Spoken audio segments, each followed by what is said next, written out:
Welcome to the Bike Life podcast by Warmshowers Foundation, where we will be sharing knowledge, experience, tools, and stories of touring cyclists and hosts from around the world. I'm Tara Lee, the woman behind the scenes at Warmshowers Foundation, the leading platform for cyclists looking for hosts and to connect with a passionate international community. Find out more by visiting us at Warmshowers.org. Now, on to the show.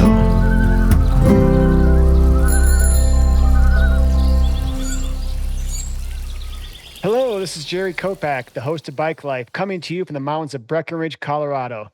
Today I'm talking with Spencer McCullough, a cycling advocate who biked to all of the national parks in the lower 48 states of America. Hey, Spencer, welcome to Bike Life. Hey, Jerry, thanks for having me. All right, first off, let's talk about your project and what inspired you. Yeah, so I got this idea a couple years ago when I read a New York Times article that was talking about sort of how the national park, like the new problems the National Park Service is facing as the climate changes. In in the article, they talked about one of the examples they gave was Acadia in Maine and how those trees aren't regenerating at a rate that will sustain the population. So they were saying, do we let this run its course? The trees become replaced by like shrubbery, lower plants like that, or do we bring a southern tree that would thrive in what this environment's becoming and preserve the aesthetic, but get involved in what's going on very actively. Um, and I was like, whoa, I knew some of these places might look different, but like that could be seriously different. By the time I'm 70 and doing my classic road trip around America, that coupled with like the pine beetle issues we're having out west and the fires, like a real good burn through, Yosemite Valley will make it look different for like the rest of my life. And so I was sort of I was feeling a little stuck at home, looking for something to do. Thought about maybe, the Alaska to Patagonia ride. It Sure. actually ended up being the same amount of distance, except I never left the US. And so I sort of settled on like, hey, it'd be cool to see these places. I can do a really long bike trip. My longest tour before this had been 3 days. So I figured staying Whoa. in a place where my phone worked, my money worked, I understood the culture and spoke the language, there was a lot less barrier to entry. And if I wasn't having fun, I could get on the Greyhound and go home just about any point. So you sound like you're an environmentalist. Is that kind of what inspired this? Yeah, I spent a lot of time volunteering in transportation advocacy in the Denver area. So that's like, sidewalks, bike lanes, better buses. There's a lot of groups in the Front Range working on that kind of stuff. And I've spent, time with those groups trying to push through different things. And so I brought that background to this trip. That's sort of how I got the idea. So how are you kind of promoting this or bringing the attention to this activity? So before the bike trip, it was a lot of like community organizing, getting people to turn out to events, holding social rides to, show people how they can get involved or having community events where people can come out to meetups for the first time and get more involved in this kind of stuff. But with this bike trip, um, I'm using this story to get more support for people who want to bicycle tour in the US. So 7 out of the 51 national parks had hiker biker campsites, campsites reserved for people who show up on a bicycle or on foot. So I'm looking to make that a national park system wide policy. And right now I'm building a coalition of groups like the East Coast Greenway Association, bikepacking routes. And we're pushing for all publicly run campgrounds to have hiker biker campsites. So think National Park Service, developed BLM, developed national forest, state parks, municipal campgrounds. That way, it gets a little bit easier to go cycle touring in the US. Do you feel like you're gaining some traction? This is getting Oh some yeah. attention? Yeah. People are excited. I actually just had a call earlier today with the American Alpine Club about how they could get involved with their Nice. campgrounds to support people who are cycle touring. I had a meeting with Senator Hickenlooper's office about, what we Wow. could do. Colorado Parks and Wildlife is excited about adding hiker biker campsites because we have, the Trans Am. and the Great Divide. And people just like to come out here and ride. And we've got plenty of dispersed sites. Sure. It's not so much of a need maybe for more advanced people. Um, but for people who are just getting into cycle touring and bike packing, which is a wildly quickly growing activity right now, a lot of people want to get started um, in a developed campsite because maybe people haven't biked or they haven't camped or they have a camping background but not a biking or vice versa. And so providing that support for people, or maybe people just want to have easy overnight, weekender trips and still have water and not have to purify, little things like that. I love this. And when I was reading your application, I was so excited to talk to you because I'm an environmentalist, I'm a bike pack, but I'm also a history buff. And so I knew that the first national park was Yellowstone, I think, back Hmm. in like 1872, I think. Hmm. But I had to read up a little bit because I didn't realize it took nearly 50 years later for the national park system to be signed as an act by Hmm. Woodrow Wilson. So I don't know, were you a history nerd or just purely environmentalist? Um, I came to this project because the national park system, if you look at it on a map, is like a pretty cool framework for a bike ride because it takes you to a lot of places in the country. Like you got to ride, like if you're riding it right, you got to go through all of these places that you might not choose to go on a vacation to or go riding to. And those were the places I was really excited to see. So like, I was also really hyped up to go see some big redwoods in Sequoia. Yeah, But like riding through Tennessee ended up being one of my favorite parts of the trip. And really. so, yeah, it was Why is really that? cool. I don't know. I had a lot of really good experiences in Tennessee. I had some great warm showers hosts, met a lot of really nice people. It was also a super beautiful area that I had spent, zero time in. So you're in Colorado. Hmm. Did you check off the Rocky Mountain National Park as your first, or did you do that last on your way home? So I started in Florida. I ended up going Interesting. basically from Florida to Seattle to LA to Maine, sort of like this almost figure eight shape. Got it. And part of that was to try and ride with the seasons, which ended up not working out too well. I was in Colorado in January. But also the way I mapped it, I took all of the national park visitor centers and then I Yeah, put their address into a trucking logistics software that would show you like the most efficient way to drive to all of these places. And so interesting. that gave me my order. And then I tweaked it a little bit for riding with the seasons. And then I sort of just went park by park in that order. So there were times where I'd be like, 500 miles from a park going this way, like, to the east and 200 miles from a park to the west. But I would skip that closer one because I would do this loop and sort of end back up in this area. And it was more efficient to keep going, the other way. So for listeners, if they go to my website, onelongtrip.bike, you can see the map. Nice. Give you a better idea. And were you writing about this along the way? Posting a lot of Instagram stories. That was sort Sure. of what I had the capacity for at the time. And so now I'm spending more time doing writing and reflection. Yeah. I mean, think about how important it is that we have a national park system. Right. So, for example, the world probably wants to develop, or at least the United States wants to develop. And once these magical places are developed on, it isn't like you're going to build a subdivision someplace and all of a sudden think like, oops, let's undo that and let's make this place Right. whole again. Like once these places are gone, they're gone. So it's really great that we have the system, and it's great that you're trying to bring more attention and advocacy and focus to these places because they are so important for people. Yeah, and it's also good to remember that just because they're protected now doesn't mean they'll be protected forever. Ah, We're so seeing that in true. Florida right now. Their state parks want to start building more golf courses and pickleball courts in their state parks. That's sort of a new thing. So if you live in Florida, let your state know that maybe that's not the best use of your public lands. But yeah, there's threats constantly because they're beautiful places and there's a lot of money to be made by exploiting them in the short term. Of course, of course. Oh man, that hurts my heart to hear those things. Yeah, I can't even get into that because that just Yeah. that's emotional for me. But I'm glad that you're doing this work. Are you familiar with Doug Tompkins, the Hmm. former founder of North Face and what he was doing down in Chile? Hmm.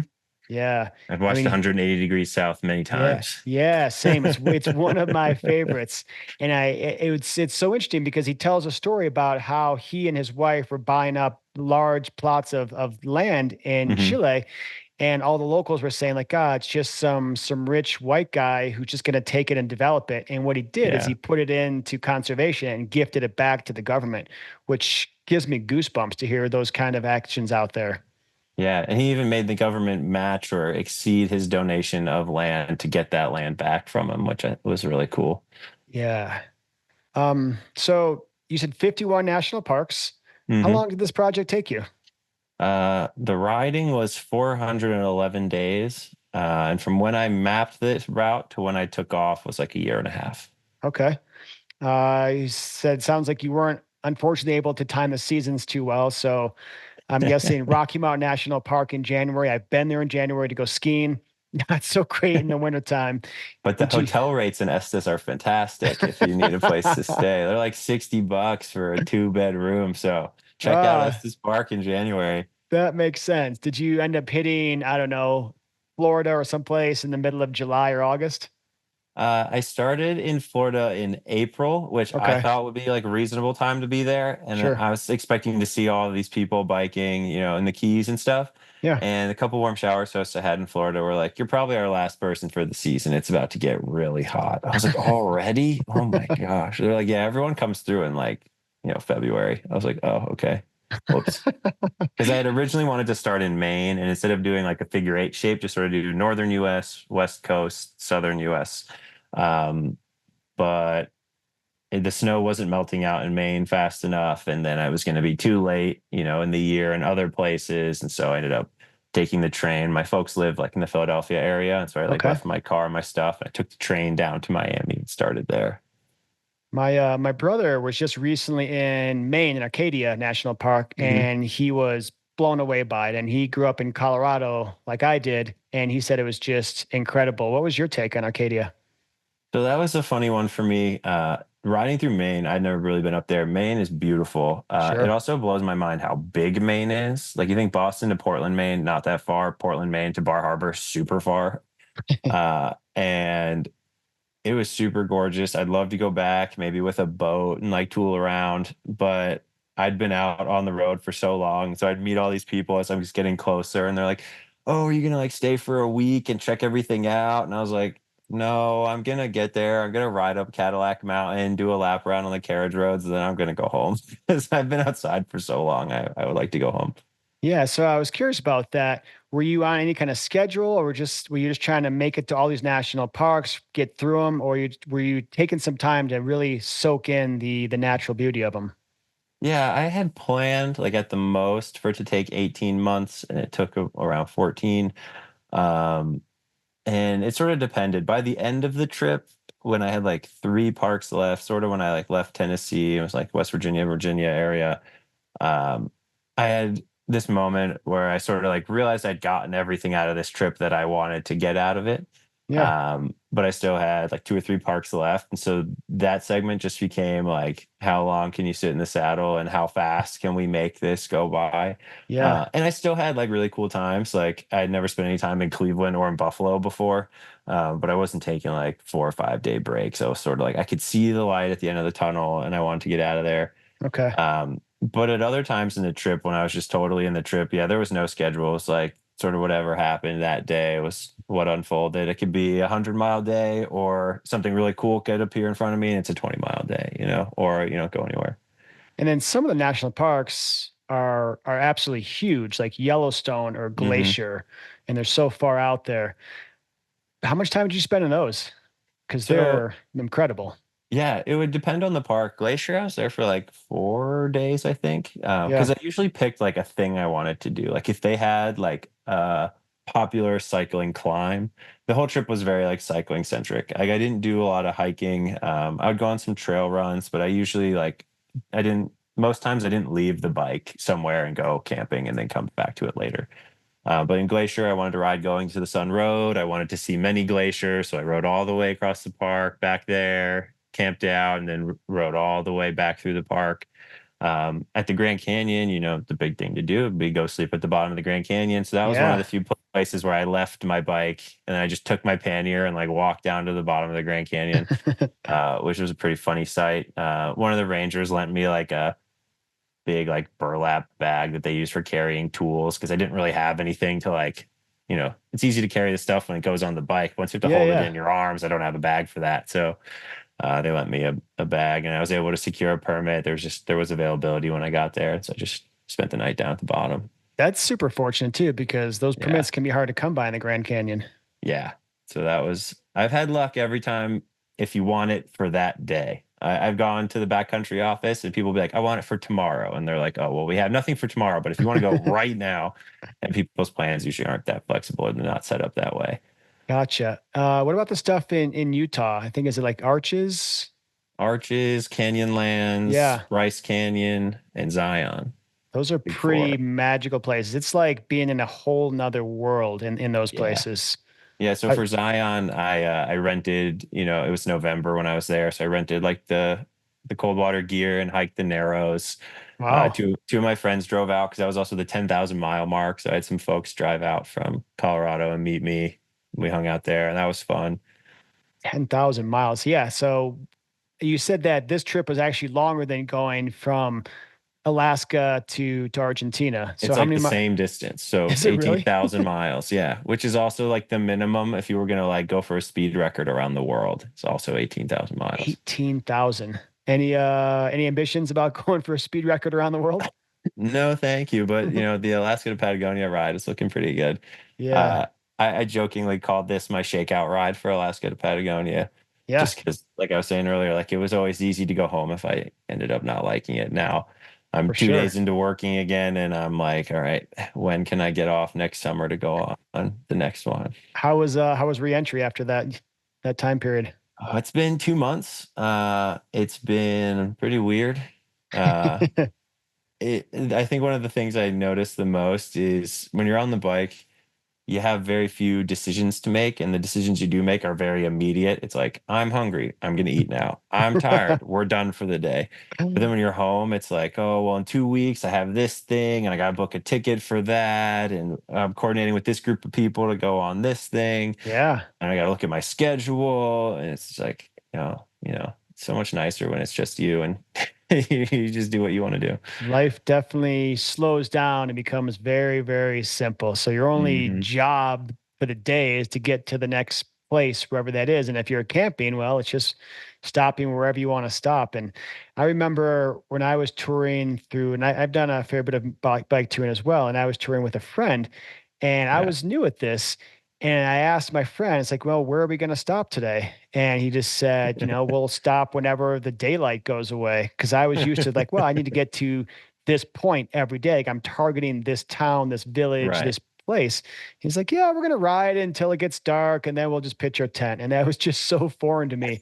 And now that's, it's kind of it's sort of seeped into how I live my life anyways, day to day. So it's like, yeah, well, it'll happen when it happens. And Right. it's weird. It's been a big diversion from my very tried and true type A personality. So now I'm like an A minus personality. So I'm a little bit more relaxed. I don't know how you were in your, say, regular life, and has this kind of big tour changed you other than making you want to go and do another one? Um, it's I'd say the biggest way it's changed me is that bikes have become a lot more of my day to day. Just with the advocacy stuff, which has been fun. I've got to meet a lot of people like yourself who bike a lot, talk a lot about bikes, Yeah. get invited on other trips that require me to buy a different bike than the bike I had before, start maybe training the bike if I want to do some bigger days. It's So the that N plus one, right? Exactly. I live in a van full time and I have three bikes. Okay. Had to move some furniture around to get them to fit. So I had the van before the trip and now it's been modified for the new lifestyle. So So let's nerd out then. What bike did you take on your trip? so it will probably become pretty evident quickly in this conversation that I know very little about bikes. I have a Surly Straggler. Great I bike. bought it on Craigslist. That's why I went with it. I'm a big Craigslist guy. I've never bought a new bike. Um, the straggler, I did learn for people out there, if you're planning your first tour, get a wheel set that will hold all that weight. I had a pretty light wheel set and dealt with a lot of broken spokes and cracked rims Ah, before I realized to just get a beefy wheel. yeah. So that was something I did that to myself. There was a friend who told me this, who had this expression. It sounds like you lost that race in the garage, meaning like that was avoidable. But if you didn't know, you didn't know. But the thing is, Surly makes really powerful, not powerful, really burly steel Yeah. bikes. And I actually have a Surly as well. And I've taken it to places and I've done my best to try to indirectly break it. And it has been fine. So Which one do you have? I have the Karate Monkey. So it's the mountain bike Okay. version. Yeah. And I actually put front suspension on it because I took a Sweet. trip years ago to South America and I rode from La Paz, Bolivia along the Altiplano to Cusco, Sure. Peru, and it about shook the feelings out of my teeth on some of those washboardy roads. And I thought, you know what? If it costs me an extra pound of weight, I'm gonna enjoy this much more. And so that's my little pro tip for the day. So I really enjoy the bike that I've had. I've had it for 10 years now. Yeah, that's sweet. Yeah, if you're gonna go surly and you want to do something like this, we're gonna carry a lot of weight. Yeah. The long haul trucker is Yep. the popular one for a reason. The frame geometry I have learned on the straggler is a little too tight to be super well balanced with all the weight. Is that in your stable or is that on your wish list for Craigslist? I don't know. Yeah, I'll check the Craigslist right now. I've got just like a beater Cannondale Townie bike that Uh-huh. I bought to get stolen in Denver, and I've had it for 8 years, shockingly.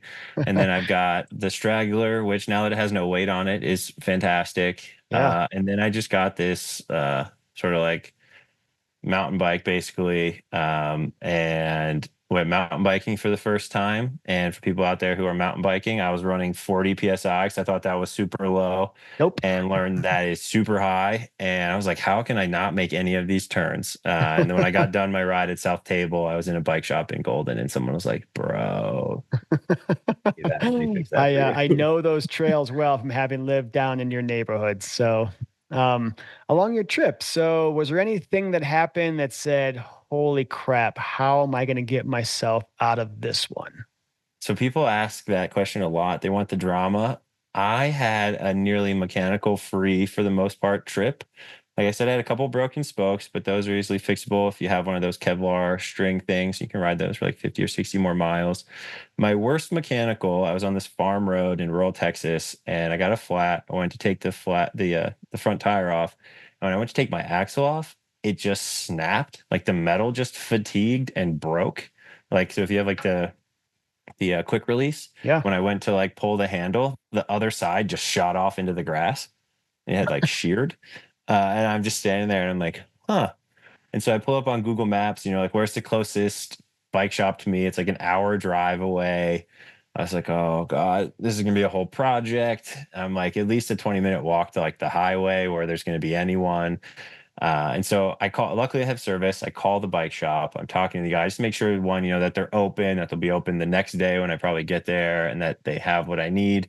Um, and the guys asked me, where I broke down. I had just gone through this like one stoplight little town. And he's like, oh, actually, that's where I live. If you want me to just bring you an axle after work, I can meet you in like What? 6 or 7 hours. Just hang tight. I was like, okay. So I just sat there in the grass, walked up and down the road. There were some horses, watched the clouds go by. Then he showed up right at sundown, and then he had camping beta 4 miles away. There was a campsite that didn't show up on Google Maps, just like a small municipal thing on a I love lake. that. And he wasn't like a warm showers host. He was just a No, guy. he was just the mechanic who answered the phone at the bike shop. That is awesome. I love small towns. There's just you get some of those experiences. I've had a couple of those traveling too. Did you use any warm showers along the way? I think you mentioned you did. Yeah, I used warm showers a significant amount. Almost 20% of my trip, I think, was with someone through warm showers. Cool. Any memorable experiences?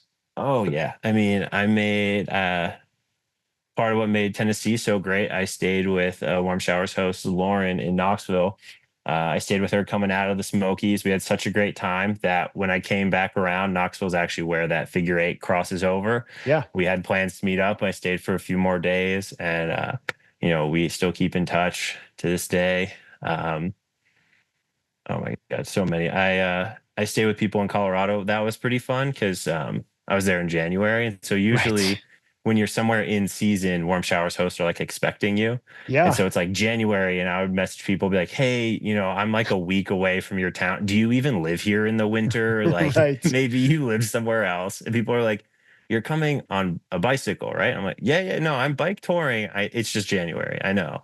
And skinny tires too. Yeah, I had 38s, but they were studded.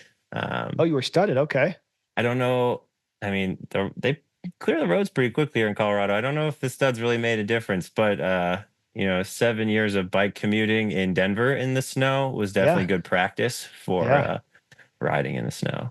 I've been a 6-year bike commuter in Breckenridge in the wintertime. And so when we have snow up here, we've got snow. It doesn't melt away. And I also Right. have studded tires.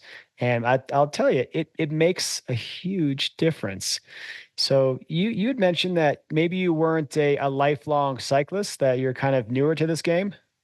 No, new to cycle touring, but I've Cycle always touring, I'm biked as sorry. my primary transportation. So like I didn't Okay. have a car in college. When I moved here, I didn't have a car. I have a car now, and I almost never drive it. Got it. Yeah, so this big trip that you're planning, but not really planning, but it's somewhere out there. This South American tour.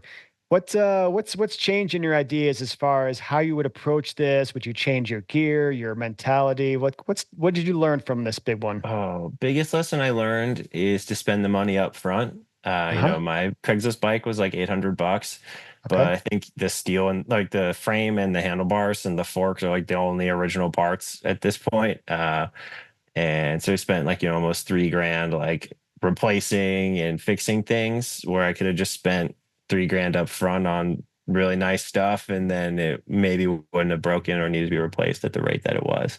Yeah. Um, because I always thought of bike maintenance from commuting as sort of like a function of time. Because like every year at the same time, I'll get a tune up. At the same time, I'll get a new chain. Every Yeah, couple of brake years at the brake same time, I'll need pads. because everything wears at the same rate. Because I bike the same amount every year. Yeah. But I was doing like 3 or 4 times my like annual biking average, maybe even 5 times. And so like in 2 months, something would be worn through. Plus, you're not like cleaning anything super well on tour. And I'm just like, how is this happening all the time?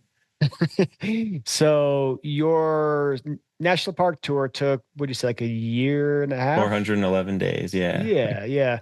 How long do you think it would take you to get from the northern part of the continent to the southern part of the South continent? I don't know. I think I'd like to do it in like a 2 year trip. Yeah. That one would be slower paced, more side quests. I'd like to go climbing more on the way, do some Okay. like high alpine mountaineering. So I have to carry those boots around, which would be a little heavy. But when you get to the Alps, that'd be pretty fun. Or not the Alps, no, the Andes, that'd be pretty fun. So still panniers or maybe a different setup? I don't know. I haven't gotten far enough through. Maybe that's when you need a bob trailer. Maybe I only had 2 panniers on this trip. Maybe I just need four. Yeah. Yeah, definitely fatter tires, maybe suspension seat, the little things. Did you find like you had too much stuff, or is there something that you thought like, oh man, if I only I had this, I'm totally missing that one thing? No, so when I started planning, I was really trying not to have too much stuff. And so I actually started by going through like people's packing lists for racing, like the Tour Divide, which is Yeah. like the exact opposite of this trip. And so I'd be like, all right, could I get away with this? It's like, okay, no, this would be unrealistic for a year and a half. But if I only add this, only add this, only add this, maybe, those upgrades are enough. So like I met several people who are touring and they had like a small camp chair because they make those pretty small now. They're like a pound, pound and a half. Oh, wow. I didn't have a camp chair, but every morning when my friend Kyle that I met on the road would sleep in, I would absolutely steal his camp chair and cook breakfast in it. And I was like, wow, this is a pretty nice luxury. I just couldn't bring myself to add a camp chair to my bike. Or an espresso machine? Yeah, no, I also, yeah, I got off coffee, like did my full detox before this trip because I didn't want to really be beholden to that ritual every morning. There were going to be some days where, I was stealth camping. I wanted to get up and get out. Days Yeah. it was going to be raining, days that it was going to be cold. Um, And so I started drinking decaf coffee on the cold day mornings, especially like in the Utah, Colorado area, because my morning ritual became get up, lay my tent in the sun so that it could dry out and I wasn't sleeping in like a wet tent in the morning, and then It's the get worst. started. Yeah. And Wet plus, tents. I was waiting till like 11 o'clock to really hit the road so the sun could get up and like thaw things out. So it was Yeah. slush instead of solid ice. And I was trying to get off the road by 3 or 4 before it started freezing again. So those are short segments. So were you camping a fair bit then it sounds like when the more inclement weather?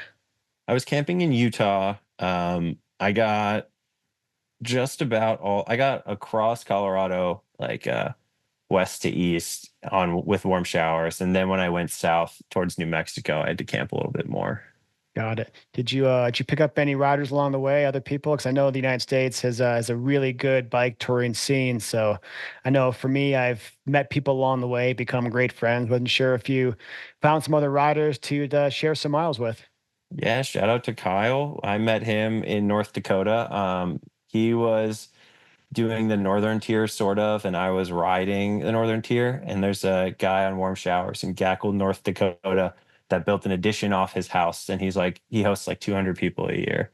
In his Legend. little like, yeah, it's just a tiny little town. He's like, you can sleep inside or you can sleep in the backyard. And he just has a chores list. So it's like, if you're there on Tuesday, you vacuum. If you're there on Wednesday, you clean the I love bathroom. If that. you're there, it's super cool. And that's where I met Kyle. And then we rode together for a while. Um, Ah, it was funny when I met him because I was like, "Oh, are you going cross country?" And he's like, "I don't know." I was like, "What do you mean you don't? Like, where'd you start?" He's like, "New York City." I'm like, "Dude, you're almost at the end." But he had started out doing like a New York to Cleveland ride, and then he just sort of kept going until he was like tired of it, and he made it to Seattle, turned south. So he made it much farther than I think he originally set out to, which was cool to hear about. God, I love that. So, would you go solo again on your route, or do you have some people who would join you? Because that South America trip is big and it's Yeah, remote. I don't know if I need to do that again by myself. That was fun. Um, it would be fun to share it with someone. I've got some friends I'd love to take with me. They don't really bike. I've been trying to twist some arms, not making a lot of progress, but we'll see. Got a couple years, so I would do something like that again. So now that you got a big tour under your belt, you've learned a lot from it. For someone who's listening today, who's maybe envisioning a small tour or a medium tour, a big tour like yours, what kind of tips would you give them who someone doesn't really know much about this idea of bike touring? You're going to meet on the internet and on the forums. It seems like a lot of people know a lot about bikes and stuff. And then it seems to be everyone you meet on the road, like, knows how to change a flat. Maybe I met several people that like started out their tour not knowing how to do that. Um, and in practice, there's a lot more people out there just skating by who don't know, what gearing they're running. They don't really know all this other stuff. So don't be intimidated. And if you're worried about fitness, start bike commuting. If you could do like, I ride 5 miles each way to work. That's 10 miles every day that you just have to do. It keeps you fresh. If you don't bike a lot, it gives you time in the saddle, which really will help you be more comfortable in a long tour because you might find that your shoulders hurt on your bike and you need to get that changed or just like help you get more comfortable in your saddle. Um, and even if you're just running errands all day, you'll be shocked at how many miles a week that adds up to be pretty quickly. So that's something Yeah. pretty small to start with. You don't have to like get a training plan or ride around with rocks in your pannier or something. Just like go out and ride. And if your trip's long enough, you'll develop all the fitness you need on the Did road. did you put rocks in your panniers to train? No, I'm just thinking about people who like train for through hikes who go to like Red Rocks with a bunch of Yeah. rocks in their backpack. I'm like, I don't even know if people do that on bikes. I have heard about that. I've heard about people doing the Grand Canyon hike too with a backpack full of dumbbells or something. Sure. Why not? Well, so tell me about the listeners out there. Are there any ways for people to connect with you, to follow with your advocacy, to get involved, or just see what you're up to? How can they find you? Yeah, I'm working on a project right now that works with the advocacy where I'm mapping all of the hiker biker campsites and cyclist friendly campsites. That's like state parks that have hiker bikers, that's gas stations that love when cyclists camp behind them. So if you've got any of those places to contribute, you can go to gobikecamping.com. Or if you've stayed at some of those places, verify that the information's accurate.